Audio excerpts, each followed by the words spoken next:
Hello there! Today we're going to learn about Kotlin extensions. First of all, we will try to understand what are Kotlin extensions and why we should use them, and then we're going to see how to create our own extensions. So what are extensions? Extensions are a nice feature that comes with Kotlin, and they basically enable us to add more functionality to an existing class or interface, even if we don't have access to it and without inheriting from it. It means that we can create our own methods or properties for classes without the need to actually change the class itself, but rather add extra custom methods based on that class, and then use those methods or properties as much as we want. Think about it as buying a car that comes with some basic components from the factory. Let's say a stereo system, airbags, and heating seats. But now we can also install our own modifications to this car without going back to the factory or buying a new car. For example, we can take a look at the common method toString.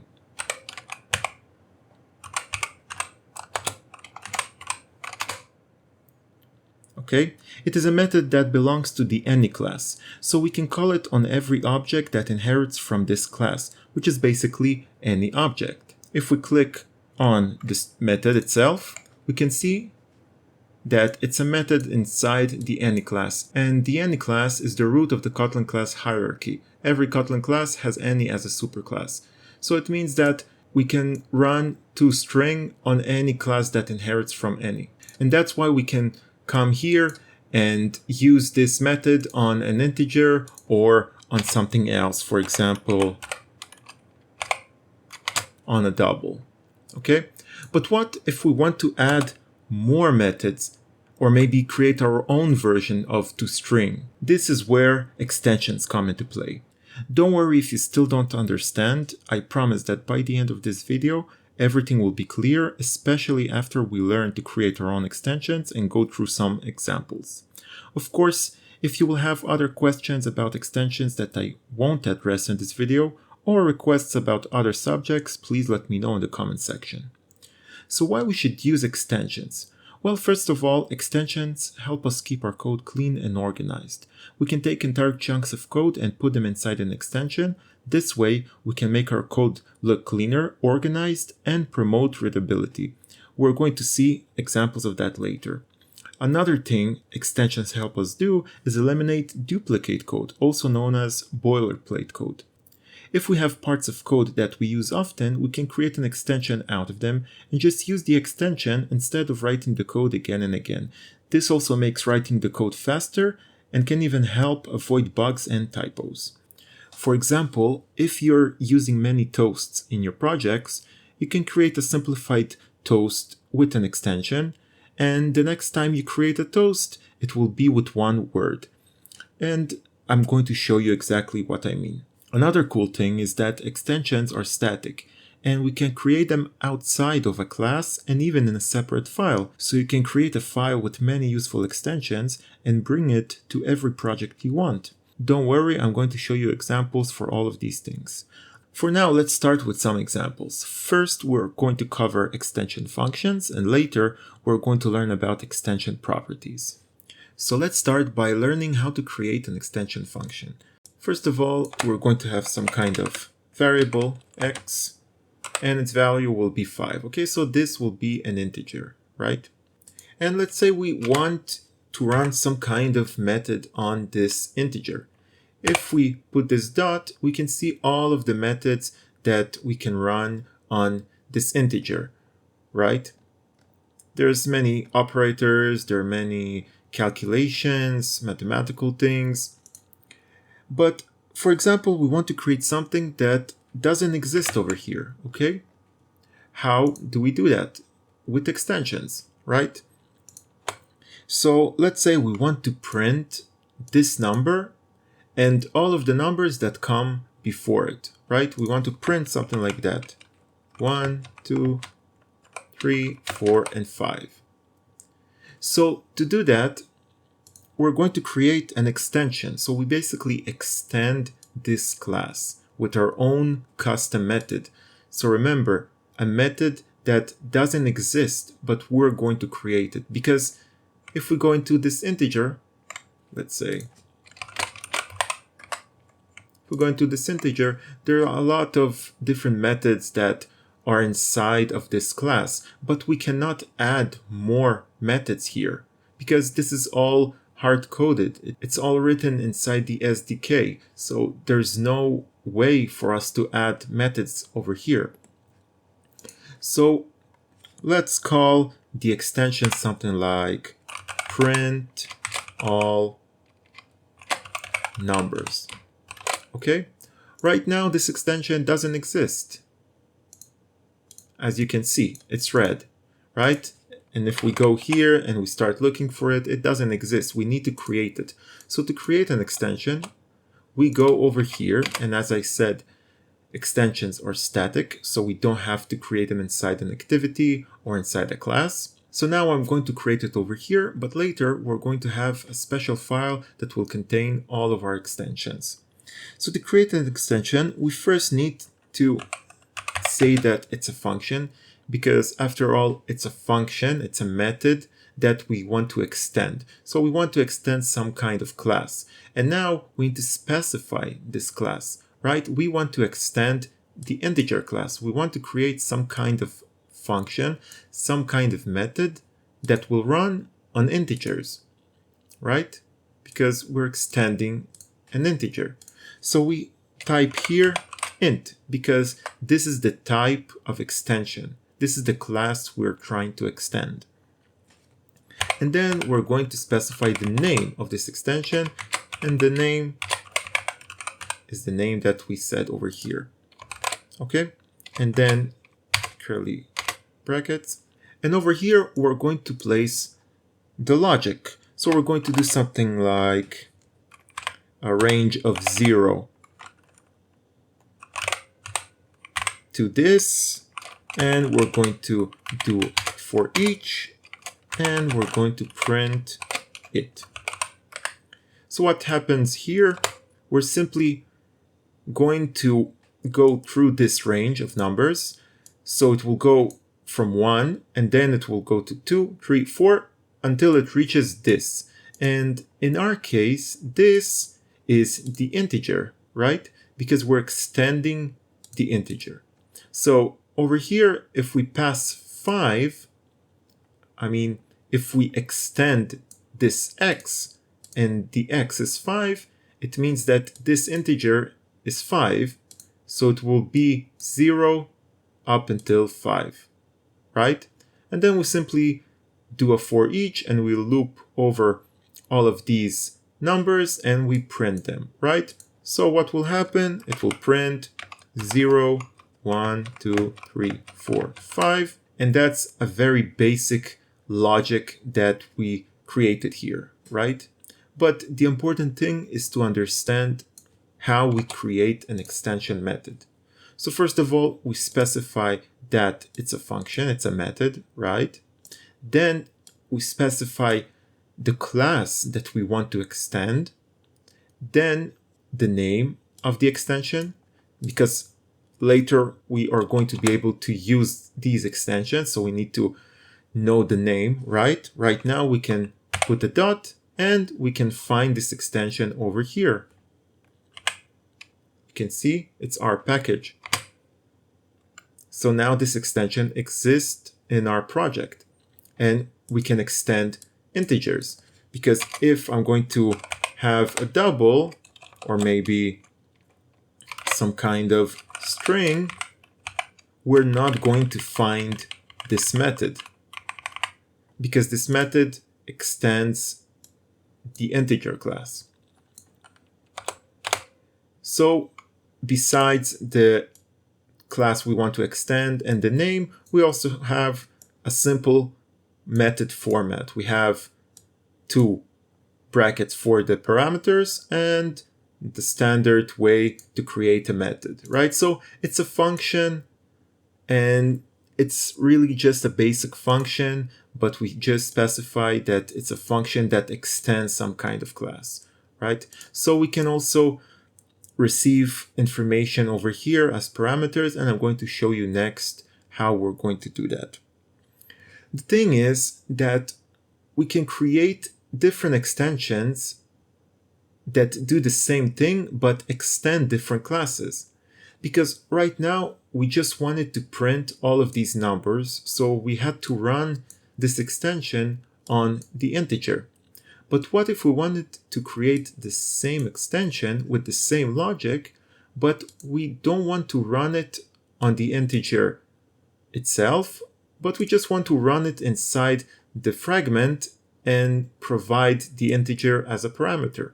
We can absolutely do that. So the way we do that is create another extension, but this time we change a couple of things. First of all, we no longer want to extend the integer class.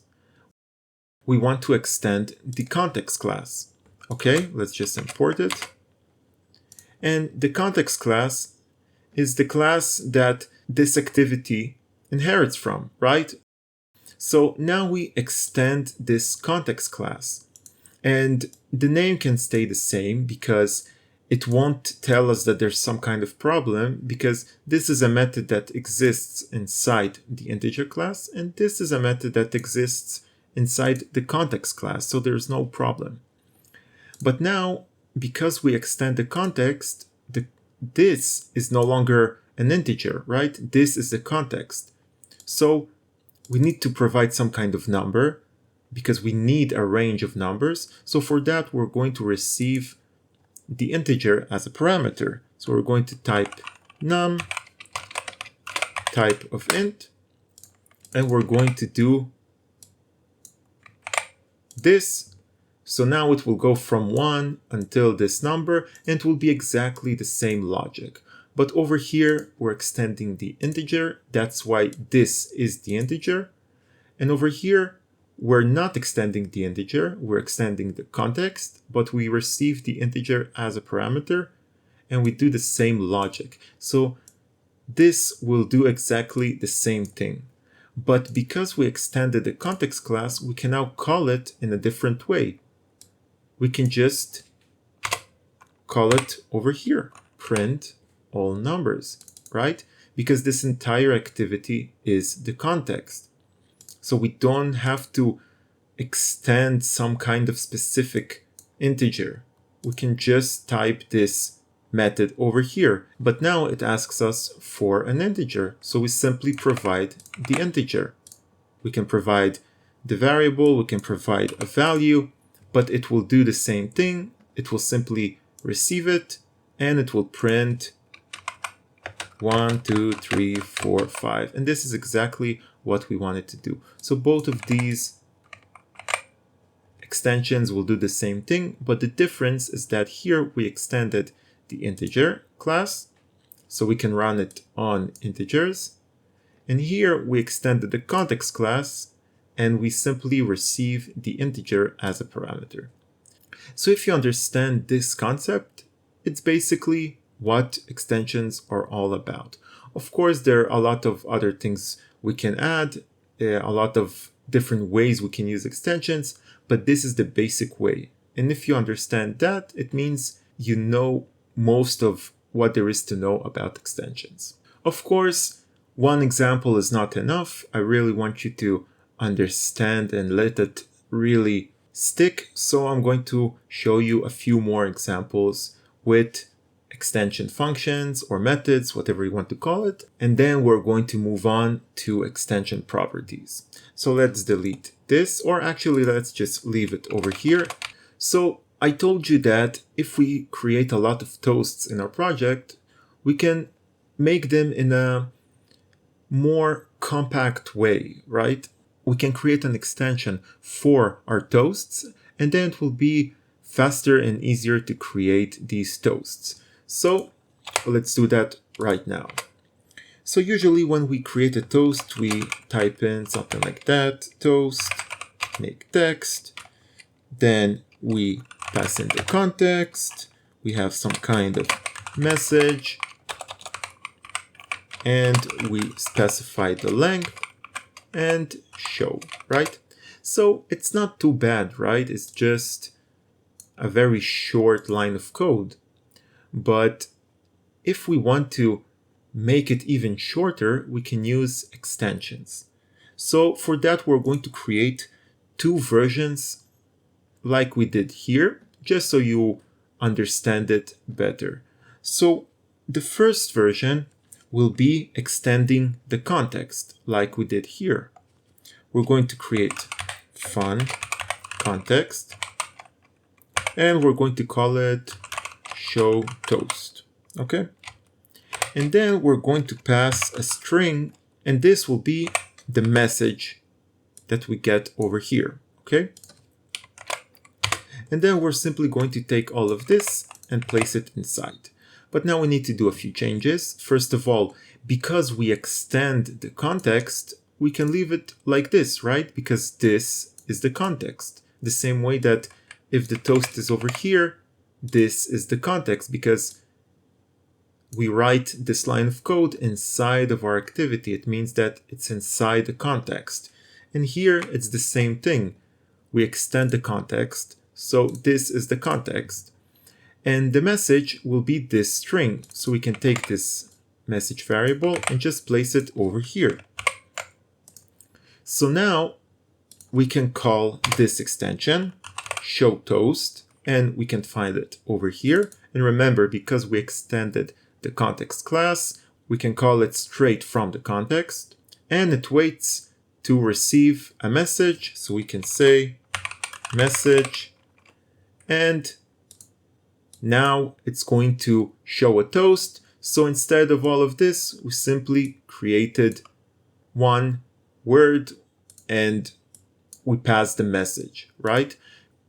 Because the context is being taken care of, right? Because we extended the context class. And the length, it doesn't really matter because most of the time we use the short version anyway. You can always create another parameter that will decide which length you're going to use, but I think it's useless because it's almost always we use the short version, right? And now we're going to create the second version, and the second version will be almost the same. Let's just get rid of that. But now we're going to extend the string class. And this time we don't need to pass a string as a parameter because we're extending the string itself. We're going to say that the message is this, right? Because we extend the string, which will be the message, but we do need to pass a context. And the context will be the context. So now we can call it on the message itself. So let's say we have some kind of var s, and that's the message. So we can simply say s show toast, and we pass in the context, so it's this. So we have two different versions of this extension.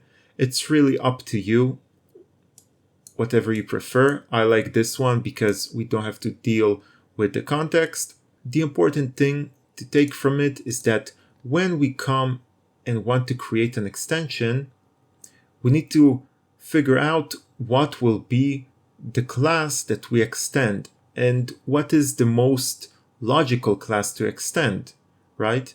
Because we don't want to extend some kind of class that we anyway have to provide other parameters and many other information. So we want to extend the class that will do most of the work, right? Like in this case, we extended the string, which is the bigger part of the toast or the context. So both of these are great candidates. Next, we're going to learn about extension properties. But before that, I want to show you one more example so it will really sink in.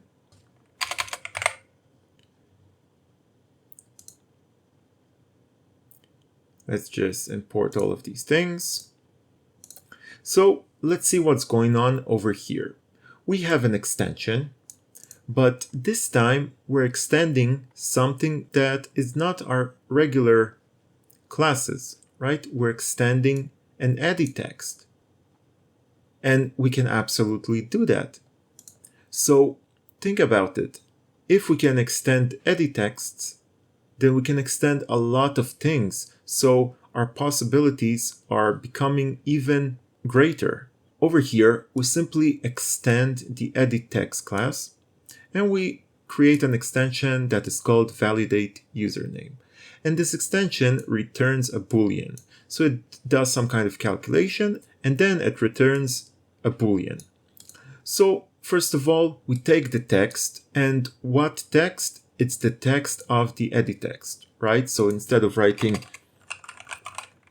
edit text.text, this is the text, and whatever is inside this text, we simply doing to string and we save it inside this variable.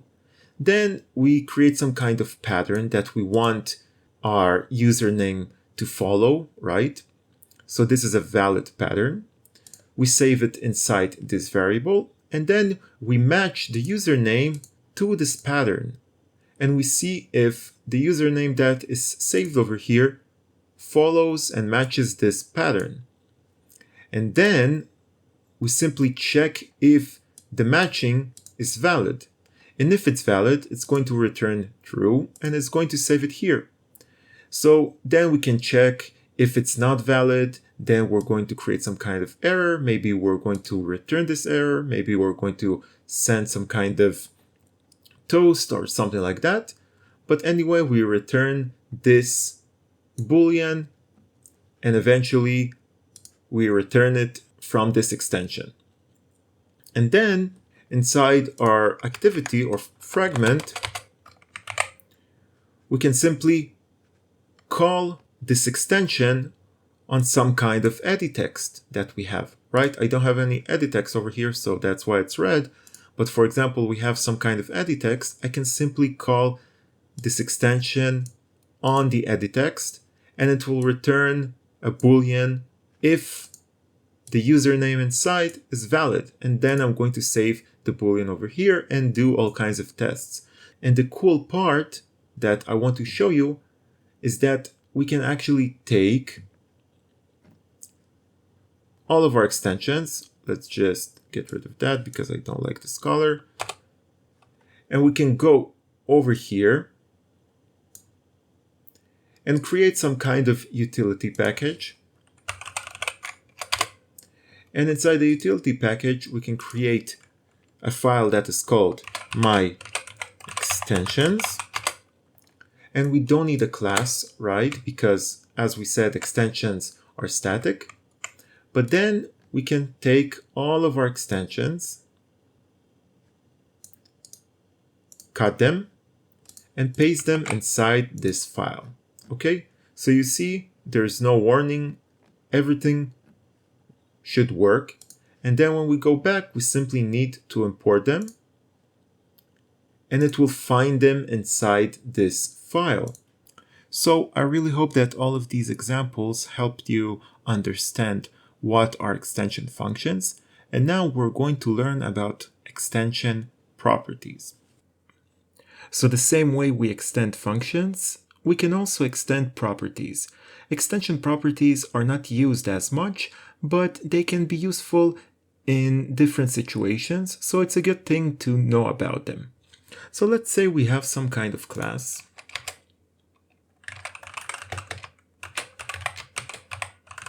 Let's say we have some kind of running application.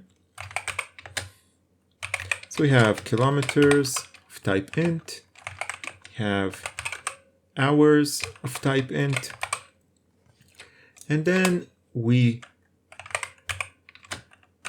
are creating an instance of this class, and we specify that we ran today for 100 kilometers and it took us 2 hours. So we were very fast and we want to brag about it. So we want to print it.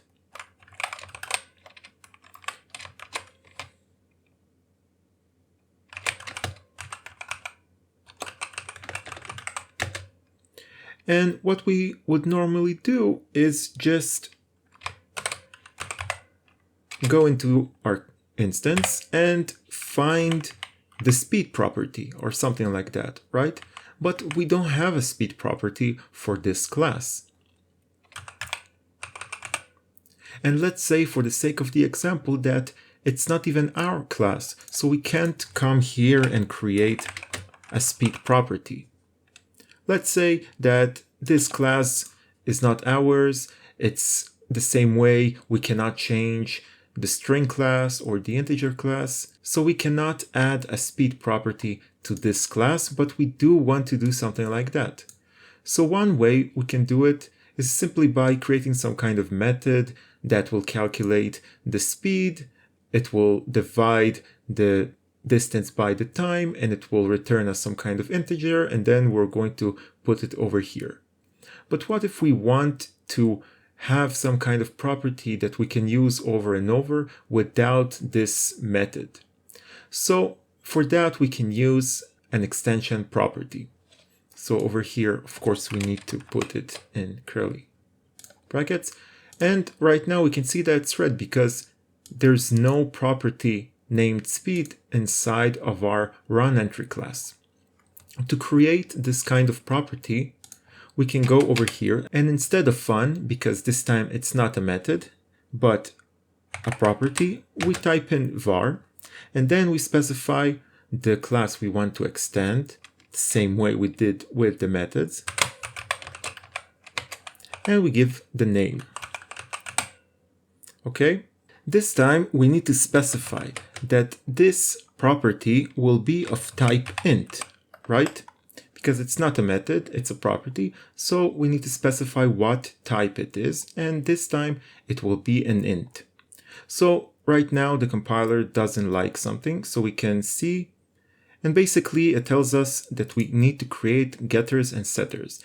Because right now, even if we created this extension, it has no logic behind it. The code doesn't know what speed is. It doesn't know that speed is some kind of calculation that divides the distance by the time. It thinks, okay, I only have this property, but I have no logic behind it. So that's why we need to create a getter and a setter. Right now we're going to create a getter, and then we're going to create a setter. So the getter is basically what will happen when we are trying to get the speed, the same way we're trying to get it over here. So when we're going to try to get speed, we need to do some kind of calculation to decide what speed is. And as we know, speed is basically the distance divided by the time. So we can take these two properties to calculate our speed. So let's type in kilometers divided by hour. And each time we're going to call speed, it will come here, do this calculation, and the value will be our speed. And now it wants us to create a setter. So sometimes we want to get the speed, but other times we want to assign a value to speed, right? We want to change the speed. So for example, we say entry, and we want to change the speed right now. So if we do some kind of calculation, 100 kilometers divided by 2 hours, it means that over here the speed will be 50 kilometers per hour, right? But now we want to change it, let's say, to 100 kilometers per hour, right? Let's comment this. So here we're trying to change the speed. So what will happen when we actually try to change the speed? Oh, what happened here? Kilometers divided by hour. Okay. So what will happen when we try to assign a value to speed? We need to tell the code what will happen. So we do this in the setter. We set a value into speed. So the value that we put over here is this value. And then we simply need to create a calculation that will change our class according to the new value that we put over here. Okay? So in our case, it's pretty easy to do this calculation because we know the relationship between speed and distance and time, right? So when we're going to assign a new value to speed, we need to change both of these properties as well. So time will become speed divided by the distance, and the distance will become the time multiplied by the speed, right? Which is the value. Right now it tells us, yes, that we need to change them to vars because we're actually trying to change them. So they can no longer be vals, okay? So now when we assign a new value to speed, it will come here and it will do this calculation, and then it will change both of these properties according to the new value. And then we can go and print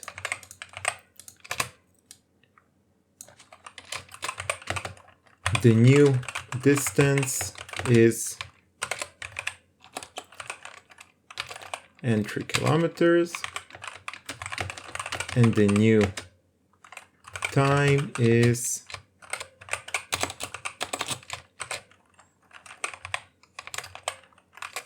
hour, okay? And now we're going to run the application.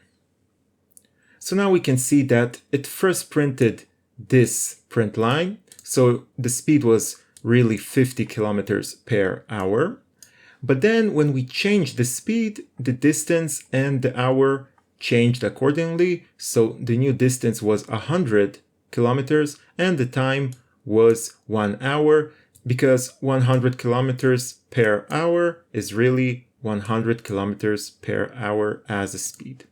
So of course there's a lot of different ways we can use extension properties, but this is just an example so you know how we create them, and that we need to create some getters and some setters for them, and then they become like an actual property of the class, even if we don't have access to that class, and even if this class is not ours. So that's pretty much all there is to know about extensions. Of course, I think there is more things that we can dive into, all kinds of different use cases, but this is the basic things you need to know. You need to know how to create extension methods and how to create extension properties. You need to know that they can be static. So usually developers create their own util extensions and they put them into this separate file so it cleans our code, and then our activities and fragments are cleaner and we don't need to put all of this extra code into them, but we can just take them out and paste them inside this file, and things will work and things will look cleaner and more organized. Let's import this. So I hope you learned something new, and if you like this video, please think about subscribing. It will support me a lot. It will give me motivation to continue putting this content out. Of course, it will also keep you up to date when new content is coming out. Also, consider leaving a like. It will help YouTube expose this video to more people. And see you next time.